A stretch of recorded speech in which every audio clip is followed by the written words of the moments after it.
Assalomu alaykum, hurmatli tomoshabinlar. Bugungi ma'lumot juda muhim. 1 avgustdan boshlab pensionerlarga qo'shimcha to'lovlar masalasi bo'yicha qaror qabul qilingani haqida ko'pchilik savol bermoqda. Kimga pul qo'shiladi? Kimga qo'shilmaydi? Bu to'lov avtomatik tushadimi yoki ariza yozish kerakmi? Agar pensiya kartaga tushmasa nima qilish kerak? Qo'shimcha to'lovni olish uchun qanday hujjatlar kerak bo'ladi? Mana shu savollarga men bugun oddiy, tushunarli va amaliy tarzda javob beraman. Iltimos, videoni oxirigacha ko'ring. Chunki ayrim pensionerlar aynan kichik bir hujjat yoki birgina ariza sabab qo'shimcha to'lovdan kechib qolishi mumkin. Kanalga hoziroq obuna bo'ling, like bosib qo'ying. Chunki men bu yerda pensiya, nafaqa, ijtimoiy yordam, kompensatsiya va davlat to'lovlari bo'yicha eng kerakli ma'lumotlarni oddiy tilda tushuntirib boraman. Men birinchi navbatda vaziyatni to'g'ri tushuntirib beraman. Ko'pchilik pensionerlarimiz pensiya miqdori oshishi, qo'shimcha to'lovlar, kompensatsiyalar yoki indeksatsiya degan so'zlarni bir-biriga aralashtirib yuboradi. Aslida bularning har biri alohida masala. Pensiya oshishi deganda odatda bazaviy hisoblash miqdorlari, eng kam pensiya yoki ish haqi va pensiya miqdorlarini indeksatsiya qilish nazarda tutiladi. Qo'shimcha to'lov esa ayrim toifadagi pensionerlarga belgilangan shartlar asosida beriladigan ustama bo'lishi mumkin. Masalan, yoshi katta bo'lgan pensionerlar, nogironligi bo'lgan fuqarolar, boquvchini yo'qotganlar, yolg'iz yashovchi keksalar, mehnat faxriylari, urush va mehnat fronti qatnashchilari, parvarishga muhtoj shaxslar yoki qonunda alohida ko'rsatilgan boshqa guruhlar qo'shimcha pul olish huquqiga ega bo'lishi mumkin. Avval ko'p hollarda pensioner o'ziga tegishli qo'shimcha to'lov borligini bilmasa, murojaat qilmagani uchun bu pul o'z vaqtida tayinlanmay qolardi. Ayrim holatlarda pensiya jamg'armasida ma'lumotlar bor bo'lsa, to'lov avtomatik amalga oshirilardi. Lekin ma'lumotlar bazasida xatolik bo'lsa, yashash manzili o'zgargan bo'lsa, nogironlik guvohnomasi yangilanmagan bo'lsa, bank kartasi faol bo'lmasa yoki fuqaroning oilaviy holati bo'yicha ma'lumotlar to'liq kiritilmagan bo'lsa, qo'shimcha to'lov kechikishi mumkin edi. Endi esa avgustdan boshlab pensionerlarga qo'shimcha to'lovlar masalasida e'tibor kuchaytirilayotgani, ayrim toifadagi fuqarolarning pensiyasiga ustama yoki kompensatsiya berilishi, to'lovlar qayta ko'rib chiqilishi haqida xabarlar tarqalmoqda. Men ekspert sifatida bitta narsani alohida ta'kidlayman. Har bir pensioner o'z hududidagi pensiya jamg'armasi bo'limi, mahalla yoki my.gov. Uz orqali shaxsiy holatini tekshirtirishi kerak. Chunki qo'shimcha to'lov hammaga bir xil berilmaydi. U fuqaroning yoshi, pensiya turi, ijtimoiy maqomi, sog'ligi, oilaviy sharoiti, ilgari olgan imtiyozlari va hujjatlarga qarab belgilanadi. Nimani bilish kerak? Kim xavotir olishi kerak? Kim esa xotirjam bo'lishi mumkin? Birinchi toifa yoshga doir pensiya olayotgan fuqarolar. Agar siz oddiy yoshga doir pensiya olsangiz, 1 avgustdan keyin pensiya summangizda o'zgarish bo'lishi mumkinmi yoki yo'qmi? Buni faqat shaxsiy hisobingiz bo'yicha tekshirish kerak. Masalan, bir pensioner 1 million 200 ming so'm pensiya olayotgan bo'lsa, u avtomatik ravishda hamma kabi bir xil 300 ming so'm qo'shimcha oladi deb o'ylash noto'g'ri. Qo'shimcha to'lovning turi alohida bo'lishi mumkin. Kimdadir indeksatsiya, kimdadir kompensatsiya, kimdadir ustama, kimdadir esa umuman o'zgarish bo'lmasligi mumkin. Ikkinchi toifa nogironligi bo'lgan pensionerlar. Bu yerda hujjatlar juda muhim. Agar fuqaro nogironlik pensiyasi olayotgan bo'lsa yoki yoshga doir pensiya bilan birga nogironlik bo'yicha imtiyozga ega bo'lsa, qo'shimcha to'lovni hisoblashda nogironlik guruhi, muddati, tibbiy mehnat ekspert komissiyasi ma'lumotlari, parvarishga muhtojlik holati hisobga olinadi. Masalan, ikki guruh nogironligi bo'lgan pensionerning hujjati muddatsiz bo'lsa, u bilan uch guruh nogironligi muddatli belgilangan fuqaroning to'lovi bir xil bo'lmasligi mumkin. Agar nogironlik muddati 25 iyulda tugagan, lekin fuqaro qayta ko'rikdan o'tmagan bo'lsa, 1 avgustdan keyingi qo'shimcha to'lov kechikishi yoki to'xtab qolishi mumkin. Uchinchi toifa, yolg'iz yashovchi keksalar. Amaliyotda juda ko'p uchraydigan holat bor. Bir onaxon yoki otaxon yolg'iz yashaydi. Farzandlari boshqa viloyatda yoki chet elda, lekin hujjatda ularning yashash manzili hali ham ota-onasiniki bilan bir xil ko'rinadi. Shunda davlat organlari bazasida u kishi yolg'iz yashovchi sifatida ko'rinmasligi mumkin. Natijada ayrim ijtimoiy qo'shimcha to'lovlar, kommunal kompensatsiyalar yoki mahalla orqali beriladigan yordamlar berilmay qoladi. Shuning uchun agar siz yolg'iz yashasangiz, albatta mahallaga boring va oilaviy tarkibingiz bo'yicha ma'lumot to'g'ri kiritilganini tekshirtiring. To'rtinchi toifa o'quvchisini yo'qotganlik pensiyasi olayotganlar. Bu pensiya ko'pincha marhumning oila a'zolariga, voyaga yetmagan farzandlarga, o'qiyotgan farzandlarga yoki mehnatga layoqatsiz oila a'zolariga beriladi. Bu yerda ham qo'shimcha to'lov bor yo'qligi pensiya turi va oluvchining maqomiga bog'liq. Masalan, 17 yoshli bola o'quvchisini yo'qotganlik pensiyasini olayotgan bo'lsa, u 18 yoshga to'lgandan keyin o'qishni davom ettirayotganini tasdiqlovchi ma'lumotnoma topshirish kerak bo'lishi mumkin. Agar ma'lumotnoma topshirilmasa, asosiy pensiya ham, qo'shimcha to'lov ham muammoga uchraydi. 5-toifa ishlayotgan pensionerlar. Ko'pchilik shuni so'raydi: men pensiyadaman, lekin ishda davom etyapman. Menga ham qo'shimcha to'lov beriladimi? Bu savolga umumiy javob shunday. Ayrim qo'shimcha to'lovlar ishlayotgan va ishlamayotgan pensionerlarga bir xil tatbiq etilishi mumkin. Ayrimlari esa faqat ishlamaydigan yoki daromadi past bo'lgan pensionerlarga berilishi mumkin. Shuning uchun ish joyingiz, rasmiy daromadingiz, soliq bazasidagi ma'lumotlaringiz ham ahamiyatli. Agar siz norasmiy ishlasangiz bu boshqa masala, lekin davlat to'lovlari ko'pincha rasmiy ma'lumotlar asosida hisoblanadi. Birinchi misol. Toshkent viloyatida yashovchi Olimtekis yoshli otaxon yoshga doir pensiya oladi. Pensiyasi 1,20 million so'm. U kishi eshitadi, 1 avgustdan hamma pensionerga qo'shimcha pul berilar ekan. Bankomatga boradi, lekin pensiyasi avvalgidek tushgan. Bu degani unga pul berilmaydi, degani emas. Balki to'lov alohida sanada tushishi mumkin. Balki uning toifasi bo'yicha qo'shimcha ustama nazarda tutilmagan bo'lishi mumkin. Balki hisob-kitob keyingi oyda qayta amalga oshirilishi mumkin. Bunday vaziyatda eng noto'g'ri ish mish-mish asosida asabiylashish. Eng to'g'ri ish pensiya jamg'armasiga telefon qilish yoki bo'limga borib, shaxsiy pensiya ishi bo'yicha 20 avgustdan keyingi qayta hisob-kitobda menga qo'shimcha to'lov belgilanganmi deb yozma yoki og'zaki so'rash. Ikkinchi misol. Samarqandda 74 yoshli onaxon yolg'iz yashaydi. Pensiyasi 1,1 million so'm. Farzandi Rossiyada ishlaydi, lekin propiskasi onasining uyida qolgan. Mahalla ro'yxatida onaxon yolg'iz emas, oilasida farzandi bor deb ko'rinadi. Natijada mahalla orqali ajratiladigan yordam yoki ayrim ijtimoiy to'lovlarda onaxonning holati to'liq aks etmaydi. Bu yerda yechim mahallaga borish, real yashash holatini tushuntirish, farzandning boshqa joyda yashashini tasdiqlovchi ma'lumotlarni taqdim etish, zarur bo'lsa dalolatnoma tuzdirish. Shundan keyingina qo'shimcha ijtimoiy yordam masalasi ko'rib chiqilishi mumkin. Uchinchi misol. Farg'onada 2 guruh nogironligi bo'lgan pensioner bor. Nogironlik hujjati muddati 30 iyulda tugaydi.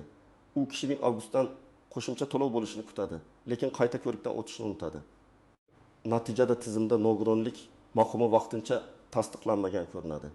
Bu esa ustama yoki qo'shimcha to'lovni kechiktirishi mumkin. Bu holatda pensioner aybdor deb qarash ham to'g'ri emas.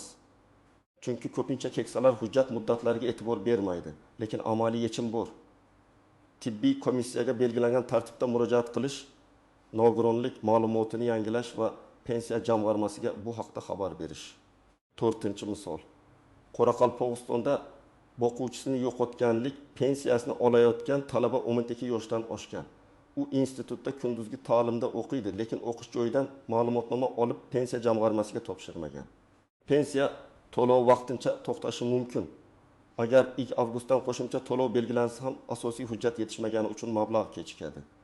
Demak, qo'shimcha to'lovdan oldin asosiy pensiya hujjatlari to'liq va faol holatda bo'lishi shart. 5-misol. Buxoroda ishlayotgan pensioner bor. U rasmiy ishda ish haqi oladi, pensiyasi ham tushadi. U menga qo'shimcha to'lov berilmaydi, chunki ishlayman deb o'ylaydi. Bu ham har doim to'g'ri emas. Ayrim qayta hisob-kitoblar pensiyaning o'ziga bog'liq bo'ladi va ishlash-ishlamaslikdan qat'iy nazar qo'llanishi mumkin. Lekin ayrim ijtimoiy yordamlar daromad mezonlariga bog'liq bo'lgani uchun ishlayotgan pensionerga berilmasligi mumkin. Shuning uchun har bir to'lovning huquqiy asosi alohida tekshiriladi. Endi eng muhim qismga o'tamiz. Ko'pchilik aynan shu joyda adashadi. Qo'shimcha to'lov degan xabarni eshitib, hamma bir xil miqdorda pul oladi deb o'ylashadi. Aslida davlat to'lovlarida hammaga bir xil degan qo'yda kam uchraydi. Har bir to'lovning sharti bor. Birinchi nozik jat to'lov sanasi. 1 avgustdan kuchga kiradi degani aynan 1 avgust kuni ertalab hammaning kartasiga pul tushadi degani emas. Ba'zan qaror ma'lum sanadan boshlab amal qiladi, lekin hisob-kitob ro'yxat shakllantirish Banka yuborish texnik jarayonlar sabab mablag' bir necha kun yoki keyingi pensiya to'lovi bilan birga tushishi mumkin. Shuning uchun 1 avgust kuni karta balansida o'zgarish bo'lmasa, darhol vahimaga tushmang. Ikkinchi nozik jihat bank kartasi va plastik hisob. Agar pensionerning kartasi muddati tugagan bo'lsa, karta bloklangan bo'lsa, bank hisobida muammo bo'lsa, telefon raqami bank tizimiga noto'g'ri ulangan bo'lsa, to'lov tushgan bo'lsa ham pensioner uni ko'ra olmasligi mumkin. Ayniqsa yosh katta insonlar SMS xabar kelmasa pul tushmadi deb o'ylashadi. Aslida kartada SMS xizmati o'chgan bo'lishi mumkin. Bankka borib hisob-kitob ko'chirmasini tekshirtirish kerak. Uchinchi nozik jihat naqd pul orqali pensiya oluvchilar. Ayrim qishloq joylarda pensionerlar pensiyani pochta yoki yetkazib berish xizmati orqali oladi. Bunday holatda qo'shimcha to'lov ham jadval asosida yetkazilishi mumkin. Demak, bank kartadagi kabi darhol ko'rinmaydi. Pochta xodimidan yoki hududiy pensiya bo'limidan to'lov jadvalini so'rash kerak. To'rtinchi nozik jihat ortiqcha to'lov xavfi. Ba'zan tizimda xatolik bo'lib, fuqaroga tegishli bo'lmagan to'lov tushib qolishi mumkin. Ko'pchilik pul tushdimi? Demak menga deb o'ylaydi. Lekin keyinchalik tekshiruvda bu ortiqcha to'lov deb topilsa, qaytarish talab qilinishi mumkin. Shuning uchun agar pensiyangiz odatdagidan juda katta miqdorda tushsa va siz buning sababini bilmasangiz, pensiya jamg'armasiga murojaat qilib, hisob-kitobni aniqlashtiring. Bu o'zingizni keyingi muammolardan himoya qiladi. 5-nozik jihat hujjatlardagi ism-familiya xatolari. Masalan, pasportda familiya bir xil, pensiya hujjatida eski yozuv, bank kartada boshqa transliteratsiya bo'lishi mumkin. Ayniqsa lotin va kiril yozuvidagi farqlar sabab ba'zi ma'lumotlar mos kelmasligi ehtimoli bor. Bunday xatolar qo'shimcha to'lovni to'xtatib qo'ymasa ham ayrim avtomatik tekshiruvlarda muammo tug'dirishi mumkin. Shuning uchun pasport, JSHR, bank karta, pensiya guvohnomasi va boshqa hujjatlardagi ma'lumotlar mosligini tekshiring. 6-nozik jihat ishonchnoma orqali pensiya olish. Ayrim keksalar o'zlari yurishga qiynaladi. Pensiyasini farzandi yoki qarindoshi ishonchnoma orqali oladi. Bu qonuniy bo'lishi mumkin, lekin ishonchnoma muddati tugagan bo'lsa, to'lovni olishda muammo chiqadi. Qo'shimcha to'lov ham asos pensiya bilan bog'liq bo'lgani uchun ishonchnoma holatini tekshirib qo'yish kerak. 7-nozik jihat chet elda bo'lgan pensionerlar. Agar pensioner uzoq muddat chet elda yashayotgan bo'lsa, pensiya to'lovlari bo'yicha alohida tartiblar bo'lishi mumkin. Doimiy yashash, vaqtincha ketish, ro'yxatdan o'tish, bank hisobi faoliyati bularning hammasi ahamiyatli. Shuning uchun chet eldagi pensionerlar yaqinlari orqali emas, imkon qadar rasmiy kanallar orqali ma'lumot olish kerak. Endi men sizga aniq qadamlarni aytaman. Agar siz pensioner bo'lsangiz yoki oilangizda pensioner ota-onangiz, bu bobongiz bo'lsa, quyidagi ishlarni bajaring. Birinchi qadam: pensiya turi va miqdorini aniqlang. Siz yoshga doir pensiya olyapsizmi? Nogironlik pensiyasimi? Boquvchisini yo'qotganlik pensiyasimi yoki ijtimoiy nafaqami? Buni aniq biling. Chunki qo'shimcha to'lovlar aynan shu turga qarab farqlanadi. Pensiya daftarchasi, bank ko'chirmasi yoki pensiya jamg'armasidagi shaxsiy ma'lumot orqali buni tekshirish mumkin. Ikkinchi qadam: hujjatlarni tartibga keltiring. Pasport yoki ID karta, JSHR raqami, pensiya guvohnomasi, bank karta ma'lumotlari, nogironlik bo'lsa tibbiy xulosa, yolg'iz yashovchi bo'lsa mahalla ma'lumotnomasi, boquvchisini yo'qotganlik pensiyasi bo'lsa o'qish joyidan ma'lumotnoma kabi hujjatlar tayyor bo'lsin.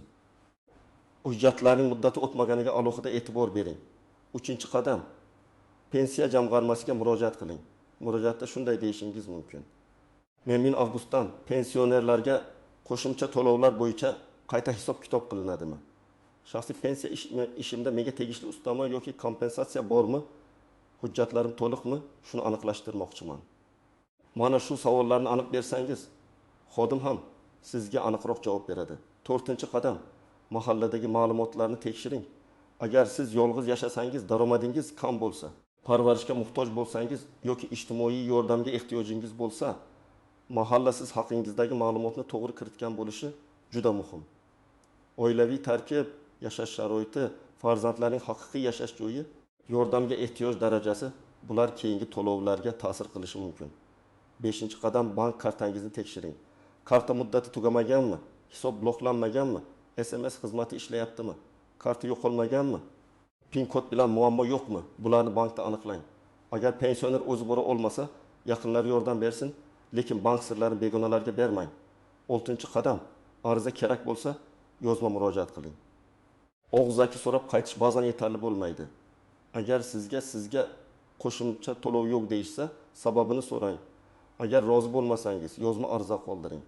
Arizada ism, familiyangiz, pasport ma'lumotingiz, telefon raqamingiz. Pensiya turi, savolingiz va talabingiz aniq yozilsin. Masalan, menga 1 avgustdan boshlab pensionerlarga belgilangan qo'shimcha to'lovlar bo'yicha huquqim mavjud yoki mavjud emasligini yozma ravishda tushuntirib berishingizni so'rayman. 7-qadam, rasmiy manbalarga tayaning. Telegramdagi har bir xabar, qo'shnining gapi, bankomat oldidagi mish-mish yoki noma'lum saytlar ma'lumotiga ishonib qolmang. Eng ishonchli manbalar pensiya jamg'armasi, hukumat portallari, mahalla va ijtimoiy himoya organlari, rasmiy huquqiy axborot saytlari. Agar qaror haqiqatan kuchga kirgan bo'lsa, uning raqami, sanasi va shartlari bo'ladi. 8-qadam, yaqinlaringizga yordam bering. Ko'p pensionerlar internetdan foydalana olmaydi. Hujjatni tushunmaydi, navbatda turishga qiynaladi. Agar sizning ota-onangiz yoki buvi-bobongiz bo'lsa, ularga pul tushdimi deb so'rash bilan cheklanib qolmang. Ularning hujjatlarini ko'rib chiqing, bank kartasini tekshiring, pensiya jamg'armasiga birga boring. Kerak bo'lsa ariza yozib bering. Ba'zan 20 daqiqalik yordam bir necha oylik qo'shimcha to'lovni saqlab qoladi. Men alohida ogohlantiraman. Qo'shimcha to'lovlar mavzusi firibgarlar uchun juda qulay bahona. Agar sizga kimdir telefon qilib, pensionerlarga in avgustdan qo'shimcha pul chiqdi, kartangiz raqamini, SMS kodini ayting, pulni tushirib beramiz desa, bu firibgarlik bo'lishi mumkin. Hech qachon SMS kodini, karta PIN kodini, pasport nusxasini, bank ilovasi parolini begonalarga bermang. Davlat organlari sizdan telefon orqali SMS kod so'ramaydi. Yana bir xavf, pul chiqarib beraman deb xizmat haqini oldindan so'raydigan odamlar. Qo'shimcha to'lovga huquqingiz bo'lsa, u qonuniy tartibda tayinlanadi. Kimdir tanishi orqali pul evaziga. Navbatsiz yoki maxfiy yo'l bilan qilib beraman desa, ehtiyot bo'ling. Eng to'g'ri yo'l rasmiy murojaat, rasmiy javob va qonuniy hujjat. Shuningdek, agar sizga qo'shimcha to'lov rad etilsa, darhol umidsizlikka tushmang. Rad etish sababi hujjat yetishmasligi, ma'lumot bazasidagi xatolik, noto'g'ri pensiya turi, muddat o'tgan guvohnoma yoki oilaviy holat bo'yicha noaniqlik bo'lishi mumkin. Sababni bilsangiz, uni tuzatish mumkin. Sababni bilmasangiz, muammo cho'ziladi. Demak, 1 avgustdan pensionerlarga qo'shimcha to'lovlar masalasida eng muhim narsa shuki, bu xabar sizga aloqador bo'lishi mumkin, lekin hamma pensionerga bir xil va avtomatik pul tushadi deb o'ylash kerak emas. Har bir fuqaroning holati alohida tekshiriladi. Pensiya turi, hujjatlar, bank kartasi, nogironlik maqomi, yolg'iz yashash holati, o'qish ma'lumotnomasi, ishlash yoki ishlamaslik kabi omillar to'lovga ta'sir qilishi mumkin. Men sizga tavsiya qilaman. Bugun hujjatlaringizni ko'rib chiqing. Kartangizni tekshiring. Mahalla va pensiya jamg'armasidan ma'lumot oling. Agar ota-onangiz pensioner bo'lsa, ularga yordam bering. Bitta ariza, bitta ma'lumotnoma yoki bitta tekshiruv qo'shimcha to'lovni vaqtida olishga sabab bo'lishi mumkin. Agar sizning pensiyangizga 1 avgustdan keyin qo'shimcha pul tushgan bo'lsa yoki aksincha tushmagan bo'lsa, izohlarda yozib qoldiring. Qaysi viloyat, qaysi pensiya turi, qancha miqdorda o'zgarish bo'ldi? Bu boshqa tomoshabinlarga ham foydali bo'ladi. Videoga like bosing, kanalga obuna bo'ling va yaqinlaringizga yuboring. Chunki bu ma'lumot har bir pensioner oilasiga kerak bo'lishi mumkin.